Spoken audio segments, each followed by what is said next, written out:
आपकी कायदे ईवान है मरियम नवाज साहब? मेरी नहीं है। मैं बिल्कुल डिनाई करूंगा कि हम उनको कायदे अवान मानते ही नहीं। जब फार्म 47 का हमारा एक मजबूत स्टैंड है तो हम कैसे कायदे अवान माने। हम तो ये कहते हैं कि वो अपनी जाती सीट भी वो हार चुकी है। अपोजिशन लीडर हैं पंजाब असम्बली के अंदर, आपकी कायदे ईवान है मरियम नवाज साहब? मेरी नहीं है।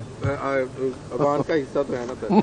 अच्छा ये बताएं कि आपके साथ जो सलूक हो रहा है पंजाब असम्बली के अंदर या बाहर, वो ठीक है? और दूसरा उनकी कारकर्दगी जो है पंजाब हुकूमत की, उसके ऊपर क्या कहें? देखिए जी, पहली बात तो ये मैं बिल्कुल डिनाई करूंगा कि हम उनको कायदे अवान मानते ही नहीं। जब फार्म 47 का हमारा एक मजबूत स्टैंड है तो हम कैसे कायदे अवान माने। हम तो ये कहते हैं कि वो अपनी जाती सीट भी वो हार चुकी हैं। दूसरी बात यह है कि असम्बली के अंदर और असम्बली के बाहर, असम्बली के अंदर का जो बिजनेस है वो हम अपनी तरफ से हम अपने जोर बाजू पे चला रहे हैं, लेकिन हमारे साथ वो सलूक नहीं हो रहा जो सलूक होना चाहिए था। हम तकरीबन 104 बंदे की अपोजिशन हैं, तो उसमें हमें कोई फ़र्क नहीं पड़ता। हम अपना मौक़िफ़ दे रहे हैं। हमारे चेयरमैन इमरान खान का हम उनके वोट्स पे आए हैं, तो उनके विजन को हमने आगे लेके जाना है। असम्बली के बाहर की आप बात कर रहे हैं, जो असम्बली के बाहर तो जो कुछ का लेटीसी में हुआ है वो आप सब ने देख लिया है। जिस तरह पुलिस गर्दी हो रही है, जिस तरह इस सूबे का हालात हैं, अब खुद देखे मोहतरमा अपने वालिद साहब को लेके फैसलाबाद गई और एट द सेम टाइम उधर एक और डोर फिर गई। देखिए, ये पुलिस इंस्पेक्टर को आप बुला के उधर लाइव आप चला दें, वीडियो चला दें और उसको कह दें, इससे नहीं काम बनेगा। आपका जब इम्प्लीमेंटेशन आपकी रहीम यार खान और कच्चे तक आपकी नहीं होगी, उस वक्त तक ये पिक्चर बनाने से 7 क्लब में काम नहीं होगा। और अभी आप देख लें कि कच्चे के डाकुओं का और उधर उस एरिया में उन्होंने एक अलहदा स्टेट विद इन स्टेट बनी हुई है। तो मैं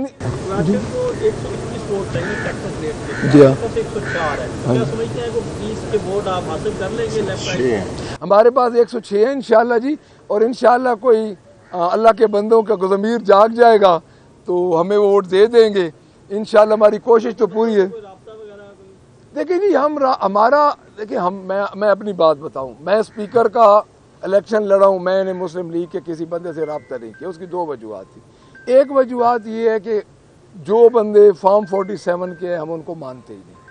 दूसरी बात ये है कि वो जो बंदे उधर हैं, मैं ये समझता हूँ कि उनसे इस वक्त रब्ता करना इसलिए फजूल है कि वो एक सौदे के तहत गए हुए हैं। देखिए, पीपल्स पार्टी का पीपल्स पार्टी ने वैसे भी विड्रॉ कर दिया, और पीपल्स पार्टी के मुतालिक मेरी क्लियर स्टेटमेंट आ गई है कि वो भुट्टो के कातलों के साथ इस वक्त बैठे। आज मैं सबसे पहले आपकी तवज्जो, कल का जो एक टॉक ऑफ द टाउन है, जो 6 जजेस का एक ख़त है ऑनरेबल जजेस का, उनके मुतालिक मैं बात करूंगा कि हमारी पार्टी की तरफ से जो हमारा मौक़िफ़ है वो ये है कि इनकी फिल फॉर जुडिशल कमीशन में इनकी फिल फॉर इंक्वायरी करवानी ही चाहिए। क्योंकि आप जिस तरह मुल्क के हालात देख रहे हैं, जो हालात हैं आजकल, तो हमें ये चाहिए कि कोई चीज़ें पस पर्दा नहीं रहनी चाहिए, सामने आनी चाहिए। तो उनका एक मौक़िफ़ है, उस मौक़िफ़ के बाद दूसरा मौक़िफ़ भी आना चाहिए। तो हम ये चाहते हैं कि उनकी एक इंक्वायरी, ऑनरेबल चीफ जस्टिस साहब से हमारी अपील है कि इस बारे में एक जुडिशल कमीशन बनाया जाए। और जो ऑलरेडी जुडिशल कमीशन है उसके चूँकि एक मवाद होता है तो उसके बिफोर पेश होती है सारी जो जिस तरह उन्होंने ये ख़त लिखा। तो मेरी यही सबमिशन होगी honourable chief justice of Pakistan से कि एक मौक़िफ़ आया है तो इस पे इनको ज़रूर ये इनकी इंक्वायरी करवानी चाहिए। और दूसरी मैं ये अर्ज़ ज़रूर करूँगा, साथ ये उससे रिलेटेड तो नहीं है, कि चौधरी परवेज़ इलाही साहब की तबीयत जो गिरे हैं, उसके बाद उनकी जो एज़ पर रिकमेंडेशन उनके डॉक्टर्स हैं। देखिए, हमारे वो कल भी मैंने यहाँ पे ये रिक्वेस्ट की थी कि हमारे वो डिप्टी प्राइम मिनिस्टर रह चुके हैं, चीफ मिनिस्टर रह चुके हैं, स्पीकर रह चुके हैं, तो उनको इलाज के लिए सहूलतें नहीं मुहैया की जा रही जेल में। तो हमारी ये अपील भी होगी कि उनको इलाज के लिए सहूलतें मुहैया की जाएं और इस किस्म के जो हथकंडे हैं इससे ये बाज आ जाएं اور ان کو جو ایز پر ریکمنڈیشن ان کے ہیں اپنا ڈاکٹرز ہیں، ان ڈاکٹرز کو ضرور اجازت ملنی چاہیے کہ ان کا علاج کیا جائے. Thank you very much. میں جی ایک سیکنڈ سے ہمارے ڈپٹی اپوزیشن لیڈر صاحب بات کریں گے. آپ بسم اللہ الرحمن الرحیم. میں سب سے پہلے جو شانگلہ کے اندر جو چائنیز کے اوپر اٹیک ہوا ہے اس کی شدید مذمت کرتا ہوں اور گورنمنٹ سے ریکویسٹ کروں گا کہ یہ جو ہر روز یہ جو اپنا جو بڑھ رہی ہے دہشت گردی کے واقعات اور یہ جو انسرجنسی ہے یہ آؤٹ آف کنٹرول ہو رہی ہے، اس کے لیے گورنمنٹ کو اقدامات کرنے چاہیے. چائنا ہمارا سب سے پرانا اور سب سے قابل اعتماد دوست ہے.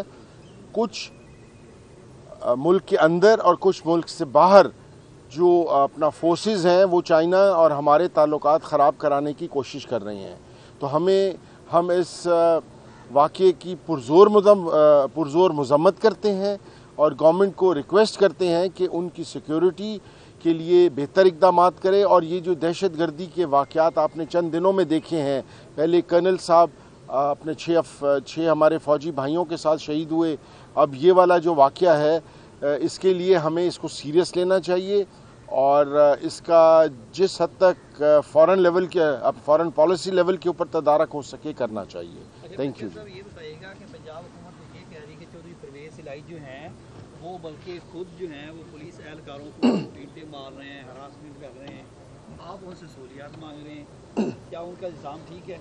دیکھیں میری بات سنیں کہ چودھری پرویز الہی صاحب سے یہ امید آپ لوگ کر سکتے ہیں؟ اتنے سیزنڈ پولیٹیشین ہیں، وہ کئی دفعہ چیف منسٹر رہ چکے ہیں، ان کا خاندان دیکھ لیں. اور جیل میں جس طرح رانا صاحب فرما رہے ہیں ادھر اینٹ نہیں ہوتی، ادھر تو ہمیں اینٹوں پہ کھڑا کیا جاتا ہے. تو بات یہ ہے کہ یہ ایک بڑی لغو سی بات ہے. ہمارا یہ مقصد ہے کہ یہ جو آج جو اینٹ رکھ رہے ہیں یہ عمارت نہ بنے. دیکھیں چودھری پرویز الہی نے کل حمزہ شہباز کو جس طرح پروڈکشن آرڈر وہ کروا کے لے کے آتے تھے اور ریلیکسیشن ہوتی تھی، اس وقت انہوں نے اسپیشل ریلیکسیشن دی تھی. اس کے بعد 2002 سے جس طرح انہوں نے حمزہ شہباز کو ادھر پروٹیکٹ کیا جب وہ چیف منسٹر تھے، تو مجھے یہ ذاتی طور پہ پتہ ہے کہ حمزہ شہباز نے بھی پاکستان میں نہیں ہونا تھا. تو یہ چودھری پرویز الہی کی ان کے اوپر مہربانی تھی کہ تو وہ احسان کا بدلہ احسان کے ساتھ نہ چکائیں لیکن میرٹ پہ کام تو کریں. یہ تو بالکل فضول سی بات ہے جی. اب آپ دیکھ رہے ہیں ہمارے میاں اسلم اقبال صاحب ہیں، میاں محمود الرشید صاحب ہیں، تو یہ لوگ میاں اسلم اقبال کا کیا قصور ہے جی؟ یہاں پہ پولیس لگ گئی ایک نہتے آدمی کے لیے، 3 دن 4 دن آپ دیکھ لیں فورسز لگی ہوئی تھیں. میاں محمود الرشید صاحب کورٹ میں گئے اور وہاں سے ان کو گرفتار کر کے اور دوسرے دن ان پہ مقدمہ ڈالا گیا. تو یہ چیزیں ساری آپ کے سامنے ہیں. تو اس میں ہم تو یہی کہیں گے کہ اتنا کریں جتنا کل وہ سہ سکے. ان کی باری بھی آنی ہے اور اپوزیشن چونکہ ہمیشہ ایک نیکسٹ گورنمنٹ ہوتی ہے اپوزیشن، تو وہ خود دیکھ لیں اس کا وہ جس طرح کر رہے ہیں. چودھری پرویز الہی کے متعلق کوئی بندہ گمان بھی نہیں کر سکتا وہ کسی کے ساتھ ایسی حرکت کرے. آپ نے 6 ججز کی بات کی جنہوں نے خط لکھا ہے، 6 ججز نے، اور یہی بات جسٹس شوکت صدیقی نے کی تھی. جسٹس اعجاز الحسن وہ مستعفی ہو گئے، موسٹ سینئر ترین جج تھے، اس کے بعد چیف جسٹس بنا تھا. جسٹس شاہد جمیل لاہور ہائی کورٹ سے مستعفی ہو گئے. تو آپ کیا سمجھتے ہیں کہ یہ اس کا ایک تسلسل ہے؟ اور دوسرا جو ملکی ایجنسیز پر الزامات لگائے جا رہے ہیں، تو آپ کیا سمجھتے ہیں کہ اس کی تحقیقات کس سطح پر ہونی چاہیے؟ دیکھیں جی پہلی بات تو یہ ہے کہ میں نہیں سمجھتا کہ یہ اس کا تسلسل ہوگا. میری معلومات اتنی اس معاملے میں نہیں ہے. یہ جوڈیشری کا اپنا معاملہ ہے. اب میں ان ججز کے استعفوں کو ان سے ریلیٹڈ نہیں کر سکتا چونکہ میرے پاس اس قسم کی معلومات نہیں ہے، پہلی بات. دوسری بات یہ ہے کہ ہم کسی پہ الزام نہیں لگا رہے. ہم اتنا کہہ رہے ہیں کہ ایک موقف آیا ہے اس پہ آپ تحقیقات کروا لیں. الزام لگانا بڑا آسان ہوتا ہے. ہمارے لیے تمام ادارے جو ہیں وہ ہمارے لیے قابل احترام ہیں. ہم یہ نہیں کہہ رہے کہ فلاں ادارے نے کیا ہے، فلاں ایک پرائیویٹ شخص نے کیا. ہم نے ان کا ایک 6 ججز کا ایک خط آیا ہے. सर डेफिनेटली हमारी पार्टी का अगर उनका ज़ाती मौक़िफ़ है तो वो अलहदा बात है, अगर हमारी पार्टी का मौक़िफ़ है तो हम ज़रूर उस पर उनकी तायीद करेंगे। सब यही बात जस्टिस शौकत सिद्दीकी ने भी की थी। जब उन्होंने ये बात की तो उस वक्त ये नहीं कहा गया कि इनकी इंक्वायरी करवाएं, और ये जो 6 जजेस हैं वो भी उस वक्त उनके साथ शामिल नहीं हुए। रिजल्ट ये निकला कि शौकत सिद्दीकी को नौकरी से फारग कर दिया गया। क्या उस वक्त आप इसकी कार्रवाई करवाते, ये इंक्वायरी करवाते तो आज इन जजेस को ये खत लिखना वो तो सुप्रीम कोर्ट का फैसला आ चुका है, शौकत सिद्दीकी साहब का तो आ चुका है ना जी। तो मेरे ख्याल में जब सुप्रीम कोर्ट का फैसला आ चुका है तो उस पर आप बात ना ही करेंगे। Thank you. अपोजिशन लीडर हैं पंजाब असेंबली के अंदर, आपके कायदे ईवान है मरीम नवाज साहबा, क्या आपको मेरी नहीं है, अवान का हिस्सा तो है ना सर।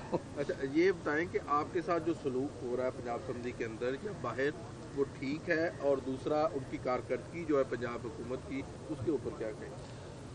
देखिए जी, पहली बात तो ये मैं बिल्कुल डिनाई करूंगा कि हम उनको कायदे अमान मानते ही नहीं। जब फार्म 47 का हमारा एक मजबूत स्टैंड है तो हम कैसे कायदे अमान माने? हम तो ये कहते हैं कि वो अपनी ज़ाती सीट भी वो हार चुकी हैं। दूसरी बात यह है कि असेंबली के अंदर और असेंबली के बाहर, असेंबली के अंदर का जो बिज़नेस है वो हम अपनी तरफ से हम अपने ज़ोर बाजू पे चला रहे हैं, लेकिन हमारे साथ वो सलूक नहीं हो रहा जो सलूक होना चाहिए था। हम तकरीबन 104 बंदे की अपोजिशन हैं, तो उसमें हमें कोई फ़र्क नहीं पड़ता। हम अपना मौक़िफ़ दे रहे हैं। हमारे चेयरमैन इमरान खान का हम उनके वोट्स पे आए हैं, तो उनके विजन को हमने आगे लेके जाना है। असेंबली के बाहर की आप बात कर रहे हैं, तो असेंबली के बाहर तो जो कुछ का लेटीसी में हुआ है वो आप सब ने देख लिया है। जिस तरह पुलिस गर्दी हो रही है, जिस तरह इस सूबे का हालात हैं, आप खुद देखे मोहतरमा अपने वालिद साहब को लेके फैसलाबाद गई और एट द सेम टाइम उधर एक और डोर फिर गई। देखिए ये पुलिस इंस्पेक्टर को आप बुला के उधर लाइव आप चला दें, वीडियो चला दें और उसको कह दें, इससे नहीं काम बनेगा। आपका जब इम्प्लीमेंटेशन आपकी रहीम यार खान और कच्चे तक आपकी नहीं होगी, उस वक्त तक ये पिक्चर बनाने से 7 क्लब में काम नहीं होगा। और अभी आप देख लें कि कच्चे के डाकुओं का और उधर उस एरिया में उन्होंने एक अलहदा स्टेट विद इन स्टेट बनी हुई है। तो मैं को 121 वोट चाहिए टेक्सास रेट के, टेक्सास 104 है। क्या समझते हैं वो 20 के वोट आप हासिल कर लेंगे लेफ्ट राइट? हमारे पास 106 है इंशाल्लाह जी, और इंशाल्लाह कोई अल्लाह के बंदों का ज़मीर जाग जाएगा तो हमें वो वोट दे देंगे इंशाल्लाह। हमारी कोशिश तो पूरी है। देखिए जी, देखिए मैं अपनी बात बताऊं, मैं स्पीकर का इलेक्शन लड़ा हूं, मैंने मुस्लिम लीग के किसी बंदे से रब्ता नहीं किया। उसकी 2 वजूहत थी। एक वजूहत ये है कि जो बंदे फॉर्म 47 के हैं हम उनको मानते ही नहीं। दूसरी बात ये है कि वो जो बंदे उधर हैं, मैं ये समझता हूँ कि उनसे इस वक्त रब्ता करना इसलिए फजूल है कि वो एक सौदे के तहत गए हुए हैं। देखिए पीपल्स पार्टी का पीपल्स पार्टी ने वैसे भी विड्रॉ कर दिया, और पीपल्स पार्टी के मुतालिक मेरी क्लियर स्टेटमेंट आ गई है कि वो भुट्टो के कातलों के साथ इस वक्त बैठे हैं। Thank you very much.